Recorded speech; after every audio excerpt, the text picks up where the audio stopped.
Okay, magandang umaga po sa inyong lahat. Tayo ay nasa ikatlong bahagi ng ating pag-aaral ng tinatawag nating Puritan Distinctives.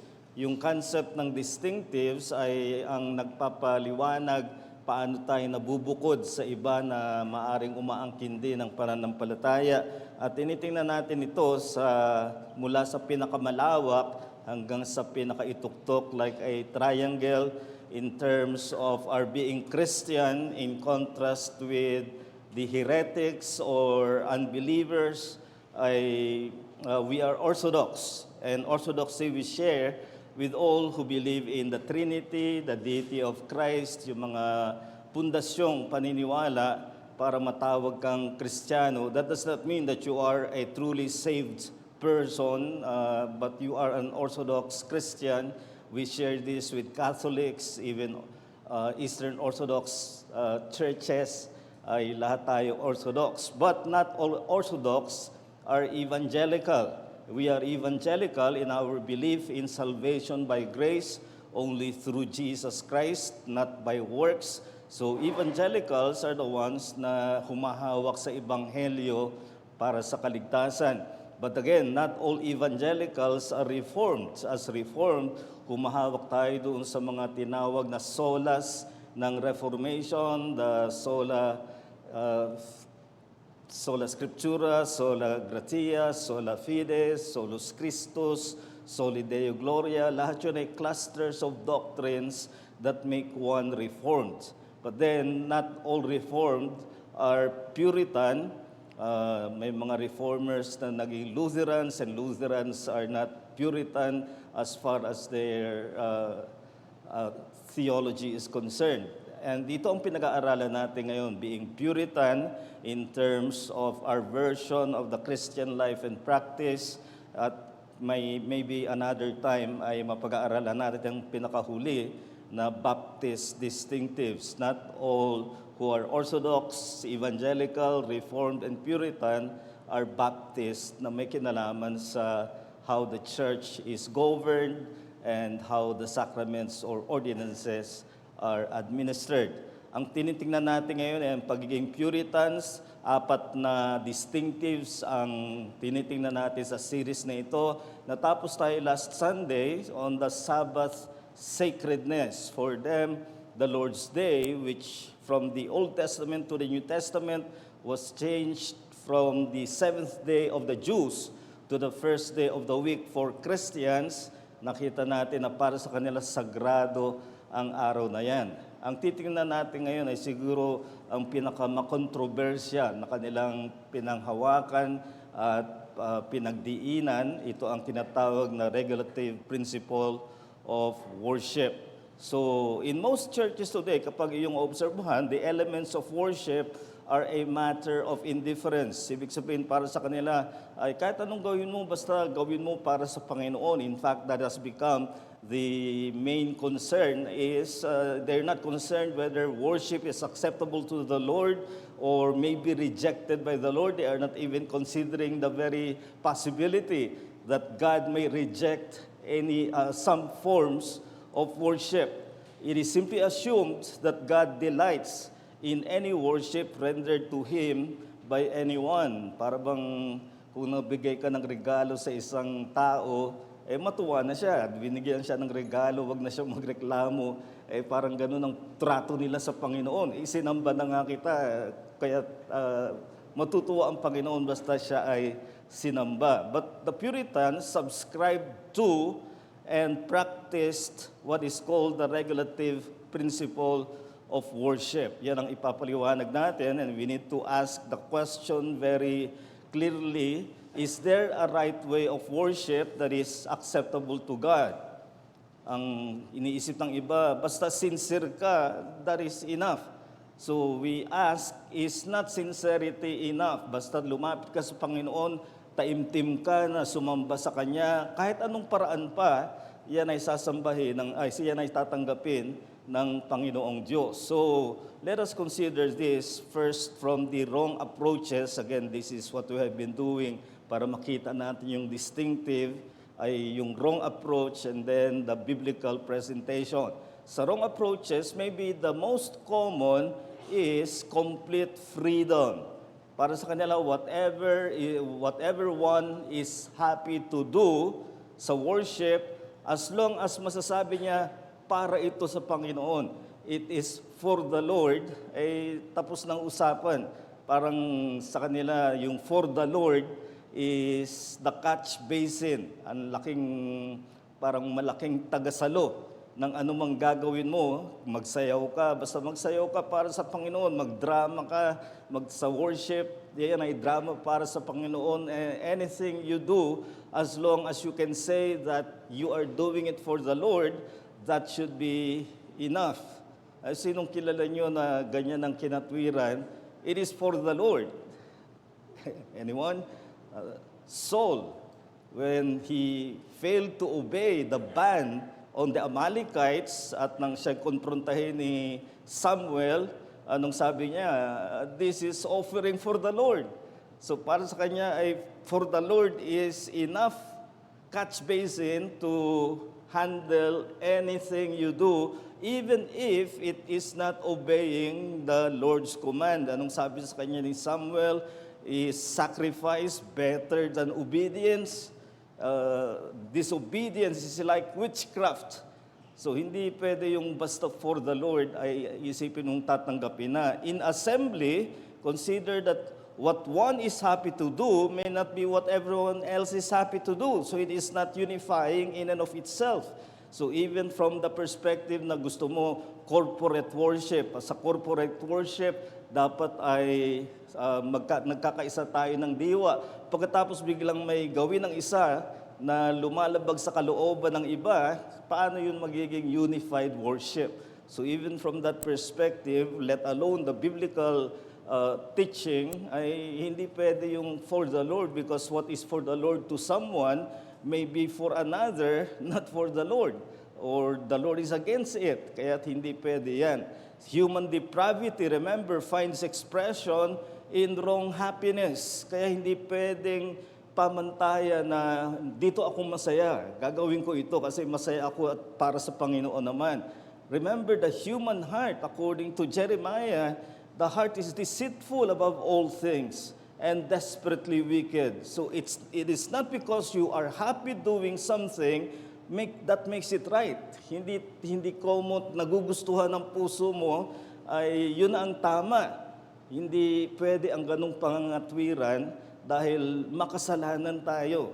At ang kasalanan natin na hahayag sa kung saan tayo masayang gawin, pero hindi nararapat ayon sa Panginoon. So don't make it your guide na what I am happy to do. As long as I sincerely do it, that will be acceptable to the Lord. And then another wrong approach, which is very popular in many churches today, even evangelical churches, is what is called seeker-sensitive worship. Ang ibig sabihin niyan ay whatever panders to the desires of the audience. May mga iglesia nga na pinasimulan ito ng Willow Creek Church sa US. Nag-survey sila sa kanilang paligid. Anong gusto niyo makita sa church? Lahat ng mga aspects ng church life. So mula sa klase ng music, klase ng preaching, pati yung upuan, nakita nila yon. Sinunod nila at talagang dumami, pero mabilis din ang mobility. Ibig sabihin ay nawawala rin kahit may panibagong batch na naman. No permanence. But that is seeker-sensitive worship, pandering to kung anong gusto ng audience, yun ang ibibigay sa kanila. And that of course means worship becomes entertainment. What sets it apart from the entertainment of the world is that it is spiced with Bible verses. Basta mabanggit mo ang pangalan ni Kristo, makabanggit ka ng mga talata ng Biblia, and then entertain your audience, that would be enough. Well, the problem is, when it comes to entertainment, the world will always out-entertain the church. The church does not have the expertise, the ability, the talents of the world, in entertaining. Kaya kung makipagpaligsahan ka sa entertainment, kasi yun ang gusto ng mga tao, they will find more entertainment in the world. So why attend church? But here, we need to ask the question. Sabi nila, seeker, sensitive. But who is the true seeker of worship? Hindi yung audience. Maliwanag ang sabi ng John 4:23, the words of Jesus to the Samaritan woman, but the hour is coming and is now here, when the true worshipers will worship the Father in spirit and truth. So take note, for the Father is seeking such people to worship Him. So who is seeking worship? Not the audience. They definitely are on the opposite when it comes to the desire to worship God. Nasa kabilang panig sila. Kontra sila sa tamang pagsamba sa Diyos dahil sa kanilang kasalanan. Ang talagang naghahanap ng tamang pagsamba ay ang Panginoong Diyos. Kaya kung ang iyong prinsipyo ay be sensitive to the seekers, well, the seeker is God. And human depravity does not naturally seek after the worship of God. In fact, human depravity seeks after that which departs from God, which is contrary to God. The posture of man is not to worship God. The posture of man is to flee from the true God, or else he will make a god of idols na kaya niyang kontrolin at magagawa niya ang gusto niya. But as far as his human depravity, ang sabi ni Jeremiah, they have forsaken me, the fountain of living water, and have hewn out for themselves cisterns that can hold water.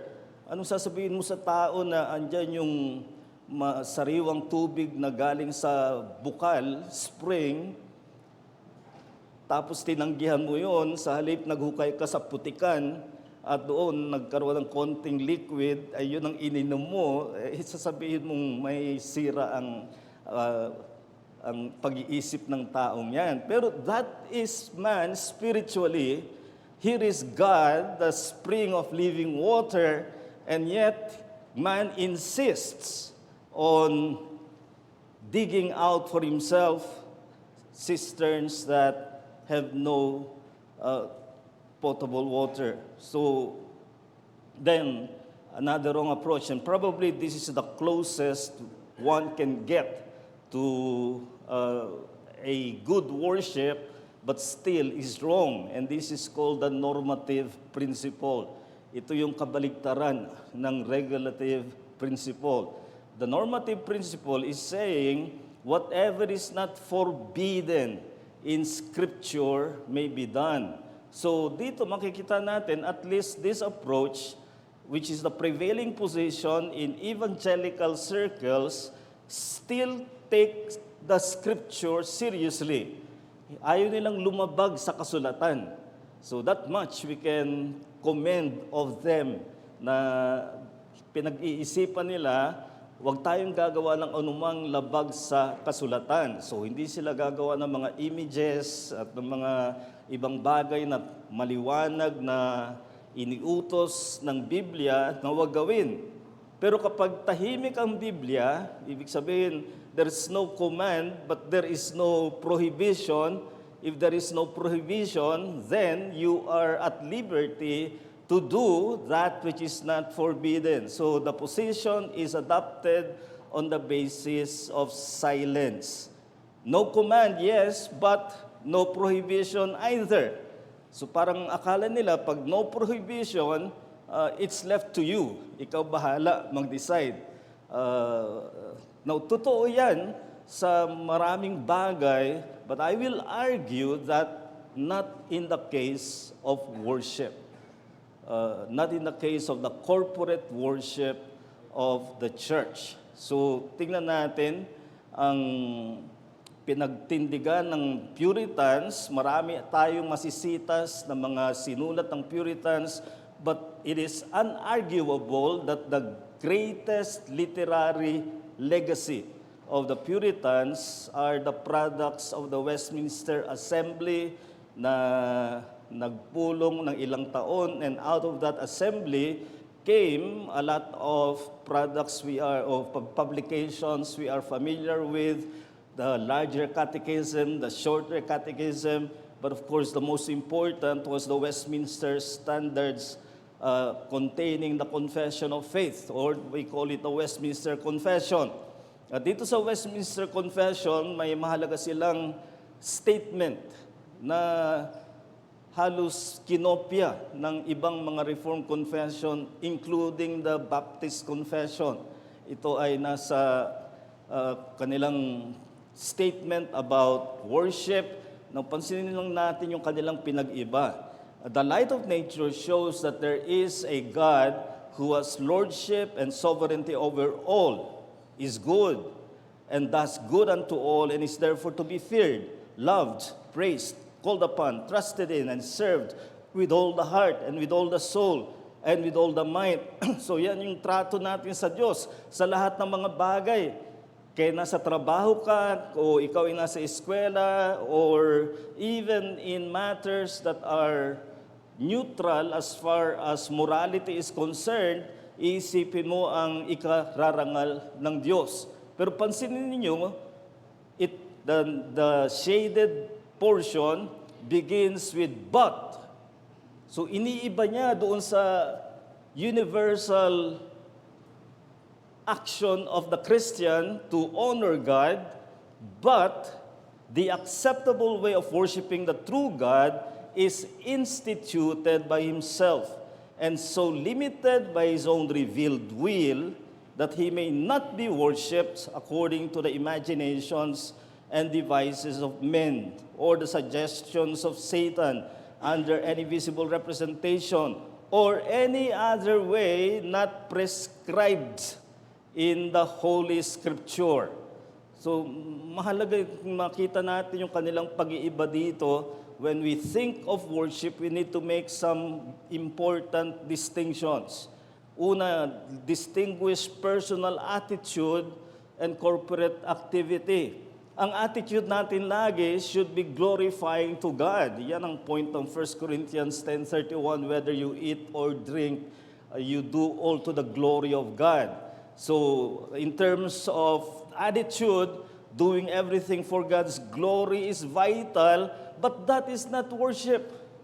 Huwag mong sabihin pag umiinom ka ng tubig ay nag-worship ka, o kapag nagbabasa ka ng libro nag-worship ka, or may mga ganyang cap out. And we should reject that.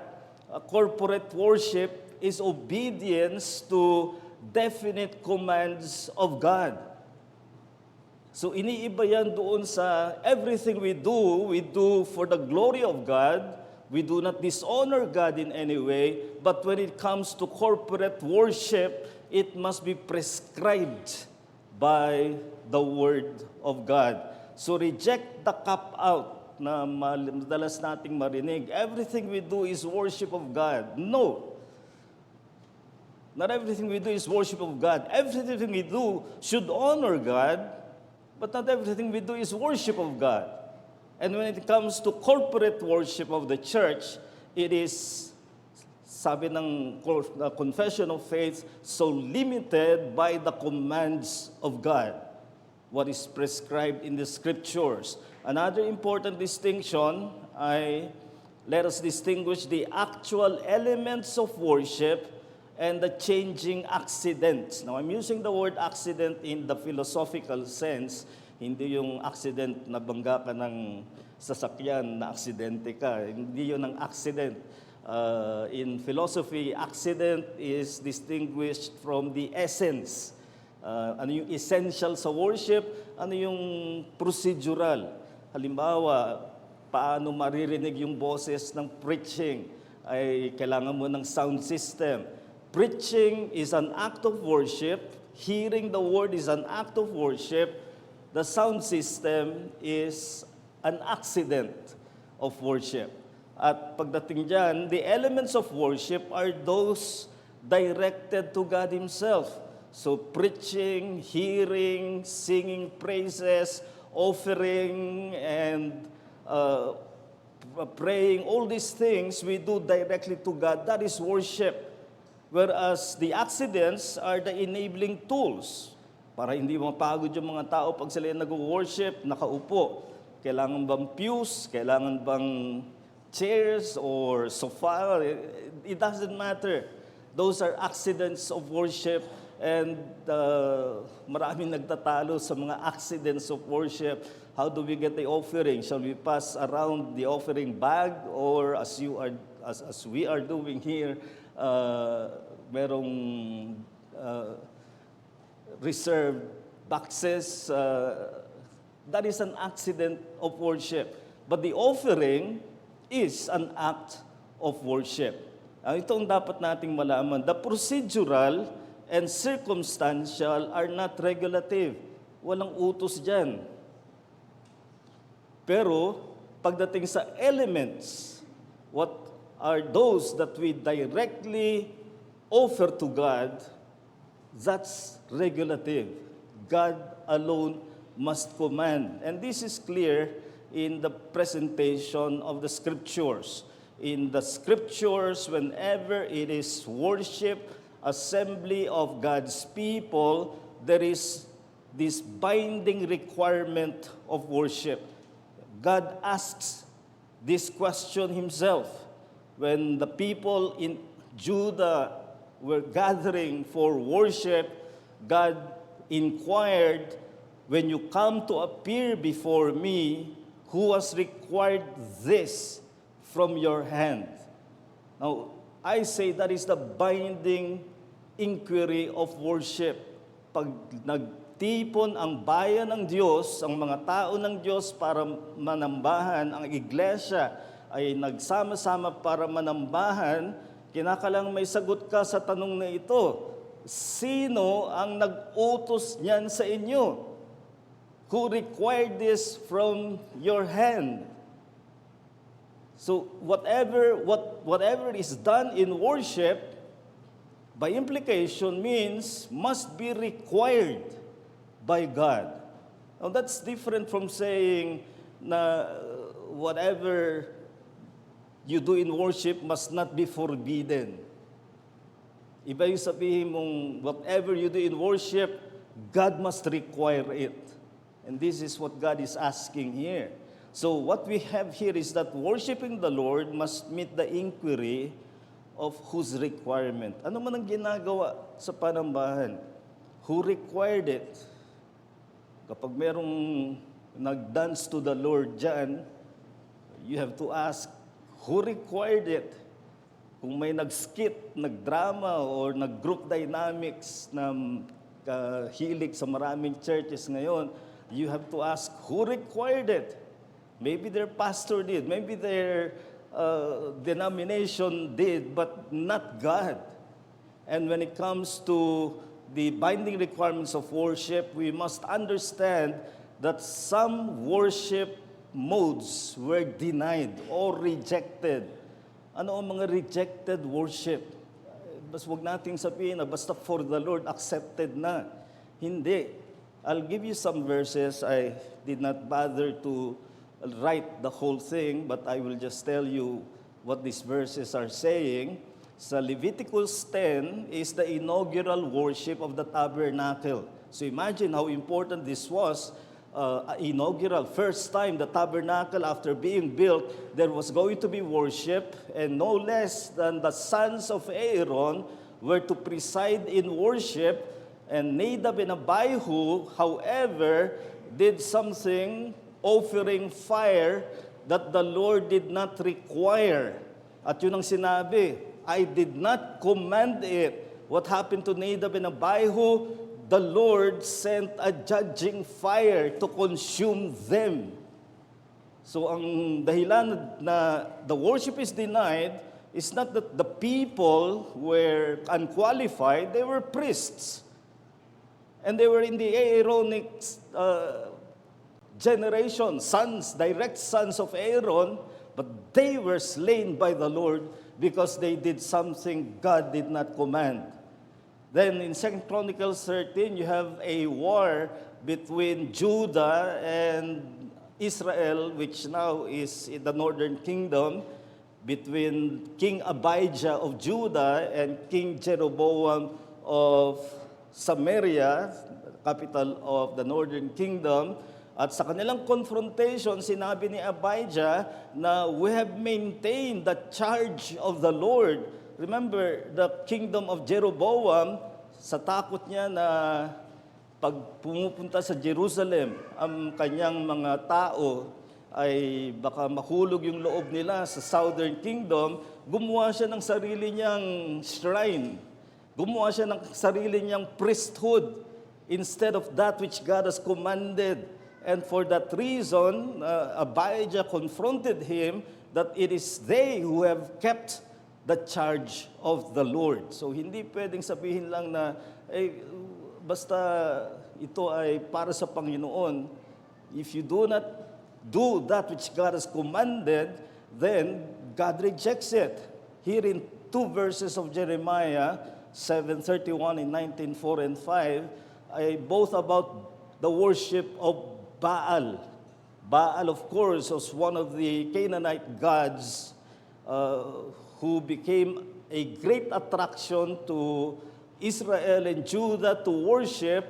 But each time that God indicts the worship of Baal, the reason attached is, I did not command it, nor did it enter into my mind. Bakit na-reject yung worship? Because God did not command it, nor did He even conceive of it. Sa mga verses na yan, ang makikita nating principle is that worship is rejected on account of doing what is not commanded. Not doing what is forbidden, but rather doing what is not commanded. Consistent yan. From the Old Testament and even in the New Testament, it is not enough that it is not forbidden, it must be commanded. Dapat iutos. And so there must be a prescribed word. When Israel was about to enter the promised land, alam ni Moses na matutokso sila na panoorin ang uri ng pagsamba ng mga bansa na nasa Canaan, pero ang sasabihin nila ay gamitin natin yon, pero iukol natin para kay Yahweh. That was the reasoning. And what did God say? You shall not worship in that way. Whatever the methods, however attractive the ways of these pagans, do not use their way of worship and direct it even to Yahweh. Well, the question is, how are then the people of God to worship? Paano sila sasamba? And this is Deuteronomy 12:32. Everything that I command you, you shall be careful to do. He's talking here about worship. Everything I command, that is how you worship. Don't look to the world, the way they do their thing, and then offer it to God. Reject that. The only way you can worship is what I command you. You shall not add to it or take from it. And they follow that. Acceptable worship must be commanded by God. Kaya nga, prescribed. Pag pumunta ka sa drugstore at meron kang prescription, sasabihin mo ba dun sa pharmacist na ibigay mo sa akin ano man yung hindi nakasulat diyan? Kaya kung may prescription, ang pwede lang ibigay sa iyo yung nakasulat. And that is what the point is about prescribed. Worship must be prescribed. If it is not prescribed, it is not acceptable. We see this in the case of the tabernacle. The tabernacle in everything was built according to the command of God. Exodus 39:42, when it was finished, it was described as according to all that the Lord has commanded Moses, so the people had done all the work. Every measurement, every structure, every pillar, everything,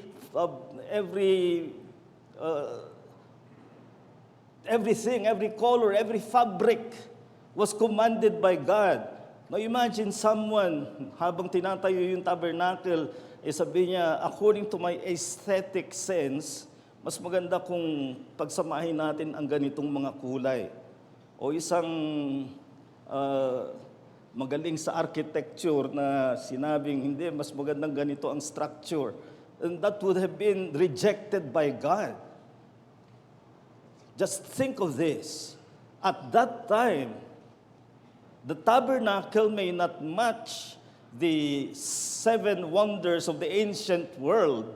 It may not be as large as the Colossus, not as beautiful as the hanging gardens of Babylon, not as durable as the pyramids, but that was the one structure on earth where every piece is obedience to God's command. Because that's for worship. And that's what worship should be. Everything is by the command of God.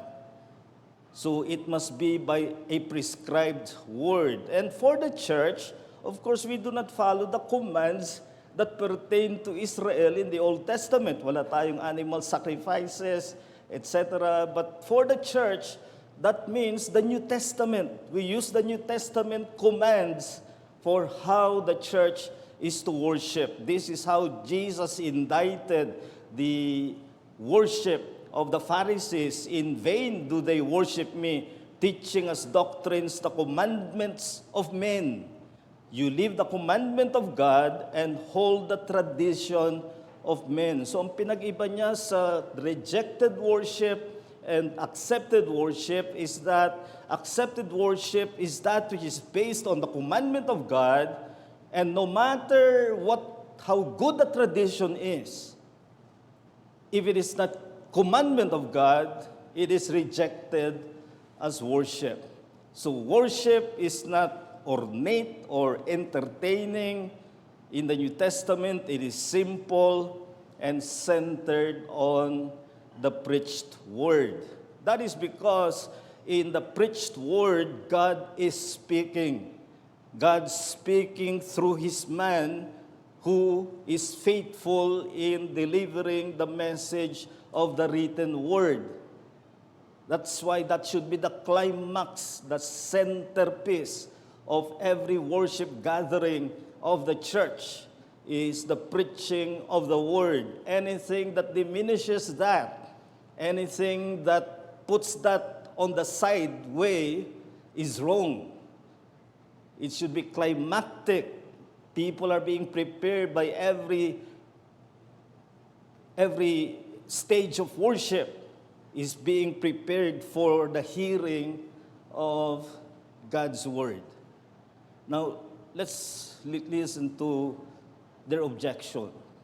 And there are many objections, but I want to answer a very common pragmatic objection to this. They say if confined to commands, worship will be predictable. Therefore, their equivalence is it will be boring. Magiging boring and dull kapag everything is predictable. When you come to church, you already know there's going to be hymn singing, there's going to be praying, there's going to be offering, there's going to be preaching. So everything is predictable, therefore boring. Now that is a piece of argument that is both unfair and foolish. For one, predictability is in itself not bad. Many essentials of life are predictable. The reason why we can make schedules is because days are predictable. You're sure that Wednesday will follow Tuesday, and of course you'll have Sunday.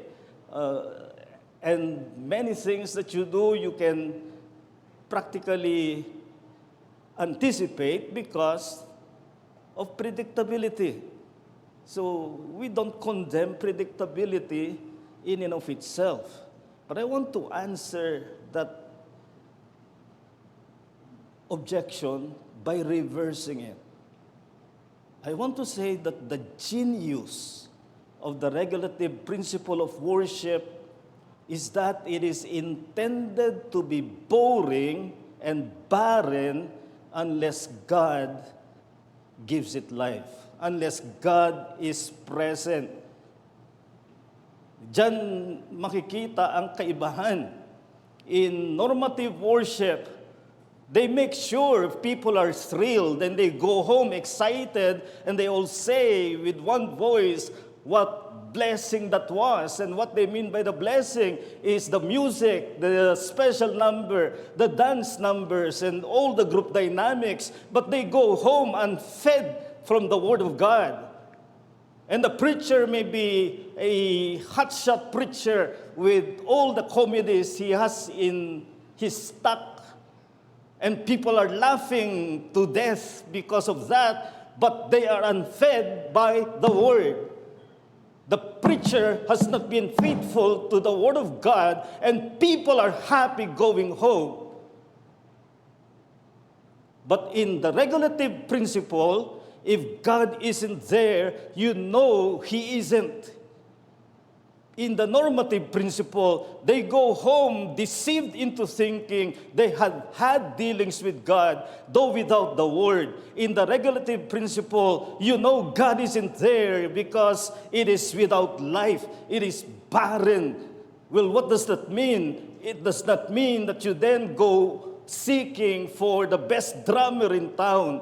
It does not mean that you go seeking for the best singer in town. It means that you go back to your closet and cry out to God, especially the preacher. My God, if you are not going to visit this assembly, this is going to be boring and barren and dead.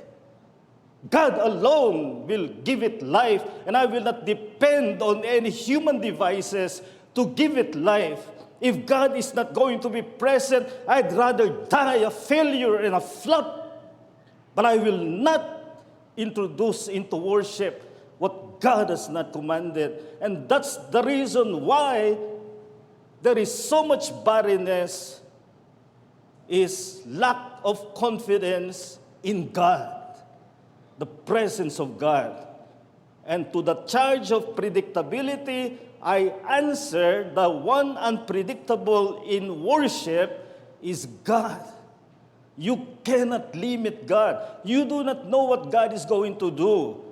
In one situation where a visitor visited the church in Corinth, Paul anticipates the secrets of his hearts are disclosed, and so, falling on his face, he will worship God and declare that God is truly among you. So there's the one you cannot control. There's the one you cannot prepare for. There's the one you cannot anticipate, God Himself. That's why we need to seek God.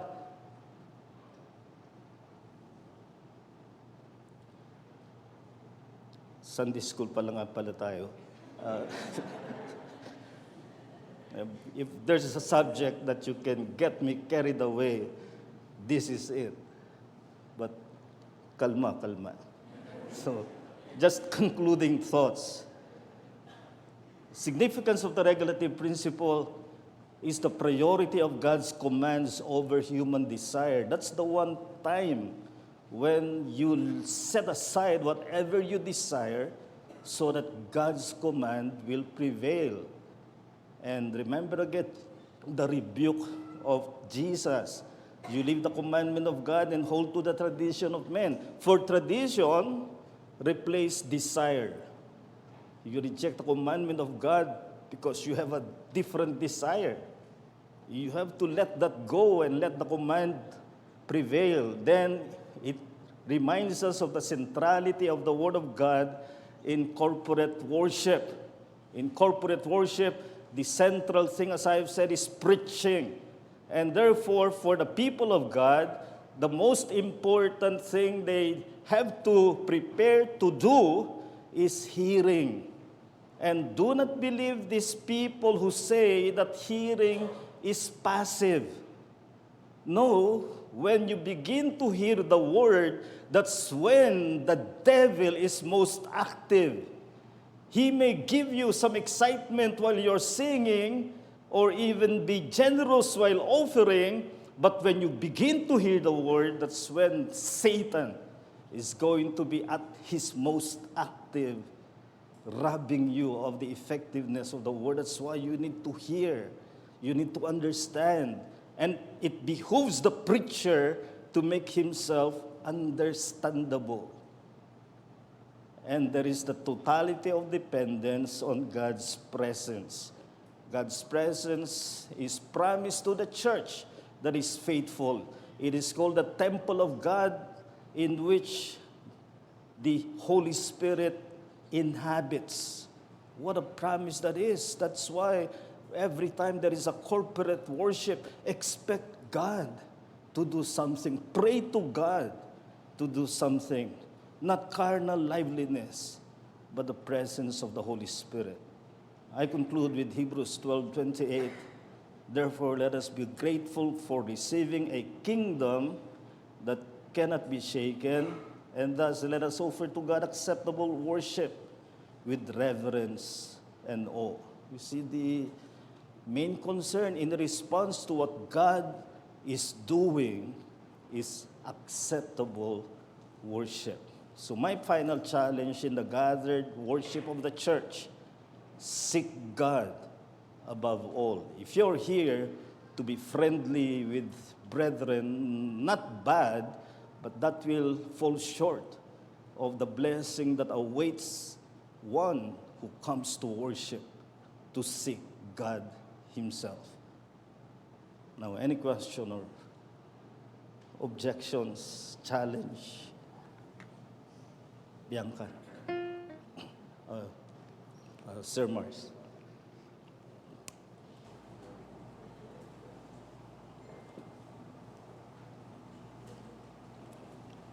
Morning, Pastor. Okay lang po ba na planuhin, kasi sentro ang mensahe sa regulative worship, parang yun nakikita ko po. Okay lang po ba na planuhin ang mga mensahe o pangaral sa worship? Kasi kasalip na ang preaching po ba sa regulative worship, okay lang po ba kung spontaneous siya, biglaan lang, nang walang plano, o maganda may nakaplano, nalalaman natin kung ano yung mga ipapangaral. At paano po ninyo ginagawa na yung pangaral? Halimbawa, may mga tanong, siyempre hindi naman makapagtanong. Paano nyo mamomonitor na yung mga tao na unawaan niya, namomonitor, nakakapagtanong siya pagkatapos niyo pong mangaral? Salamat po. Okay, salamat po. Dapat nakaplano kung ikaw ay magsasalita para sa Panginoon at hahawakan mo ang kanyang salita, hindi pwedeng kung ano na lang pumasok sa isip mo. Yan ay self-confidence. Kapag tumayo ka sa pulpito na walang inihanda, that is carnal self-confidence. Because you reverence the Word of God, you make sure you will say the right thing, you want to make sure you are understood, gusto mong siguruhin na makukuha, madadigest ang iyong pinapangaral, so it should be planned. In fact, planned for that particular encounter of preaching and planned even ahead in terms of series of messages. And sa GMA ay pinag-aaralan kung paano ka, practically speaking, mag-outline, arrange ng iyong mensahe para maunawaan ka, maging direct ang application.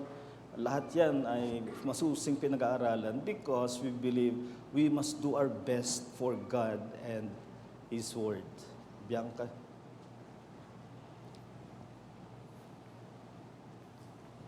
Here. Thank you po, Pastor Noel. So, I have this question po. Since there are children present in our gathering worship, does God have any command regarding children and worship? What should the adults do to help obey their command? And what should we avoid doing that cause them not to worship?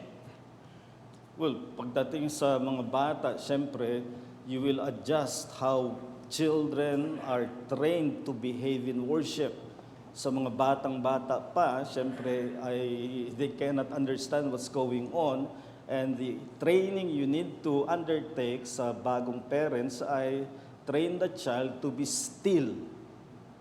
That's all their contribution, to be still in the duration of worship.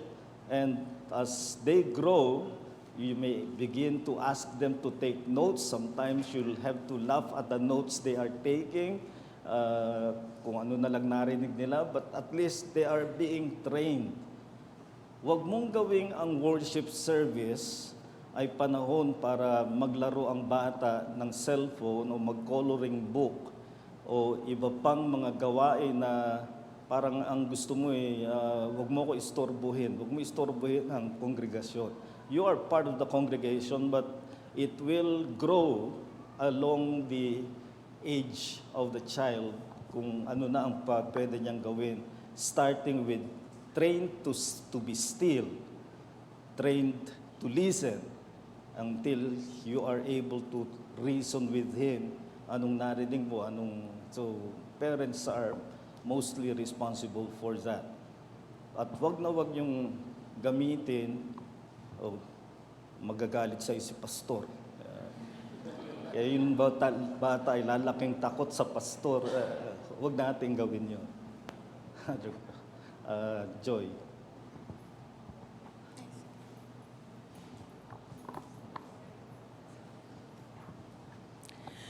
When we travel po, we can, as much as possible, we avoid not being in the local church. Pero kung wala tayo in our local churches, we strive to look for, let's say, a Reformed church in that location po, no? So, let's say we find ourselves in a Reformed Baptist church, but is not practicing the regulative principle, and mas normative sila based on observation. And we find also that CRBC covenanted the church. So, pag ganun po, what do we need to say this to the elders? What can we do po? What do we need to do? Well, patuloy naman ang reformation sa isang church. So maaaring ang isang church ay reformed na ang theology, pero hindi pa Puritan in terms ng regulative principle.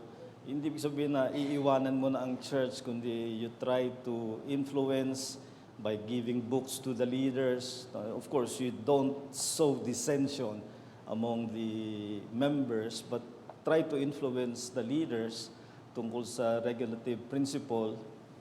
Now, kung na-covenant ng CRBC, wala akong masasabi doon. Tanungin mo mga elders.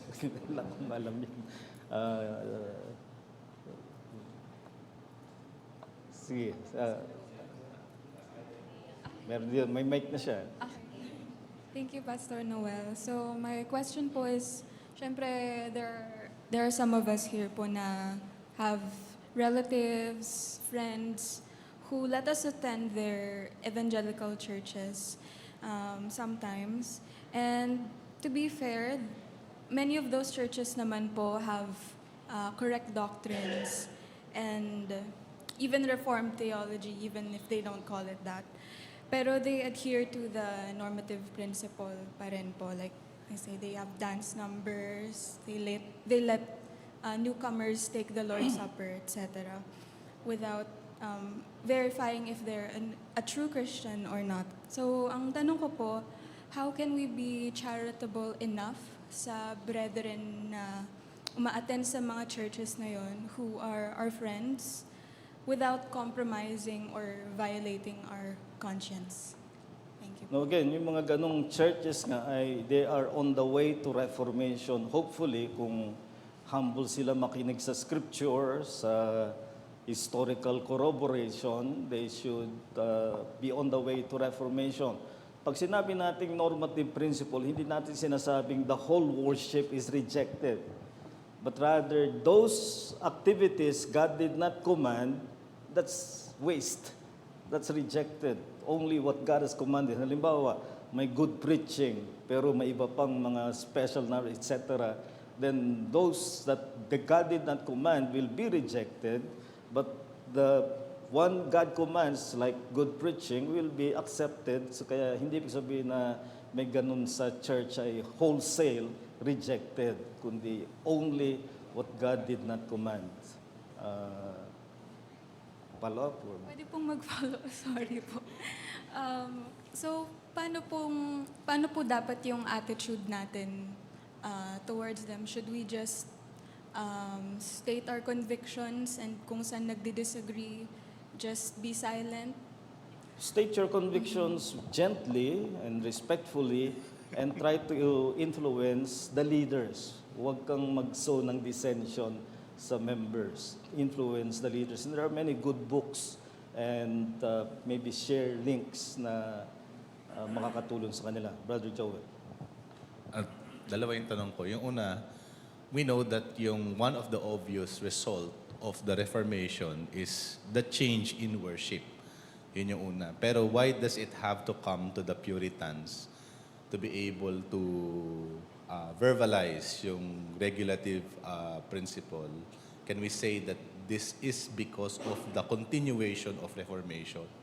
Yung pangalawang question ko is, we know that there are many Reformed Baptists today, siguro connected din doon sa ni Joy, and we hold to the principle that a Reformed church is always reforming. However, doon sa mga nangyayari ngayon sa maraming Reformed Baptists is one of the things is that they remove as an element of worship yung giving of the tithes and offerings and put the offering box on the side that ina-announce lang later on.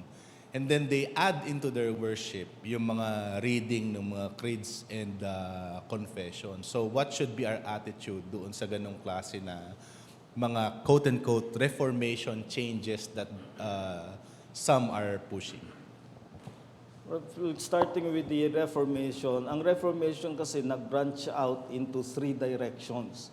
Kaya hindi lahat ng reformers regulative principle. Nag-branch out sa Lutheranism, which is normative, nag-branch out sa radicalism, the radical reformers, and then the more Calvinistic. The Calvinistic side is that which is more regulative dahil maliwanag sa institutes ni John Calvin. Ito ang pinaniwalaan ng mga Puritans, but even among the Puritans, although regulative sila, marami sa kanila ay may dala-dala pa ang liturgy ng Church of England nang sila'y lumabas, kaya may mga reading of creeds. Nang sila'y tumawid ng Atlantic at dinala sa tinatawag natin ngayong Amerika, tinawag nilang New England, ay doon i-practice yung regulative principle in its simplest form, which we do today, na the prayer, scripture reading, and singing and preaching. Anong magagawa natin doon sa may mga ganun pa na Reformed Baptist?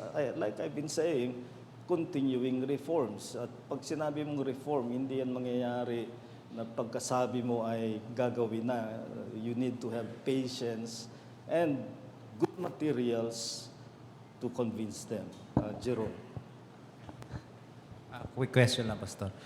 Yung sa strict sense, ano ang core meaning ng worship? Is it confined lang during an assembly sa Lord's Day? Tapos yung, iba pa ba yung family worship? Tsaka yung mga narrative sa Bible na he fell down in worship? Yeah, merong private worship, we should be doing that. And there should be family worship, we should also be doing that. Ang pinag-uusapan natin ngayon ay corporate worship ng church. And the corporate worship ng church is under God's command strictly. Last question. Yes, yung ating... Magandang umaga po, Pastor. A lot po ng mga evangelical churches, they are very sensitive sa presence of the Lord. So, yung po bang binanggit dun sa Matthew 18 verse 20 na 2 or 3 are gathered in my name, there I am in their midst. Masasabi po ba natin na ito ay isang uri ng worship? Yes, it's church worship. Actually, in the context, it begins with 18 verse 15. If a brother has sinned against you, go to Him and between you and Him alone. And then sinabi na pag hindi nag-repent, take 2 or 3 more. Pag hindi pa rin, bring it to the church. So that's now verse 18. And in verse 19, doon sinabi na what the church binds, heaven will bind, that what the church unloose, the church will unloose, or the heaven will unloose. And it's in that context that Jesus said, where 2 or 3 are gathered in my name, there am I in the midst of them. Now, ito ay pagsasalungat sa rabbinic tradition. In the rabbinic tradition, to be a synagogue, you have to have 10 men gathered. The Torah is in their midst. Jesus minimized that to 2 or 3. And He, not the Torah, but He is in their midst. That defines what the church is. All the more reason because Christ has promised His presence that we do His will, not our own desire. And I hope that this is a challenge to us as a church. If anything needs reforming, if anything needs affirming, but let us make sure that what we do in worship is according to God's command. Let's close in prayer. Dakila naming Diyos, sa aming mahabaging Ama, nagpapasalamat kami sa napag-aralan namin ngayon na isang namumukod tangi na pinanindigan ng mga Puritans. Ngunit hindi namin sinusunod ito dahil sa mga Puritans, kundi ito ang kanilang nakita na prinsipyo ng iyong salita na sa bawat pagtitipon ng pagsamba ng iglesia, ang umiiral ay ang iyong salita. At ipinapaalala nito sa amin na ang buhay ng pagsamba ay hindi nakasalalay sa mga gamit ng tao. We do not depend upon human devices. We depend upon your presence. For without your presence, worship is intended to be barren. And we are here not to be barren of fruits. We are here in order to have real communion with you through the authority of your word. Grant, Lord, that this will be the most treasured reality of church gathering, that our God is with us and help us to seek after Him. We pray all these things in the name of our Lord and Savior, Jesus Christ. Amen.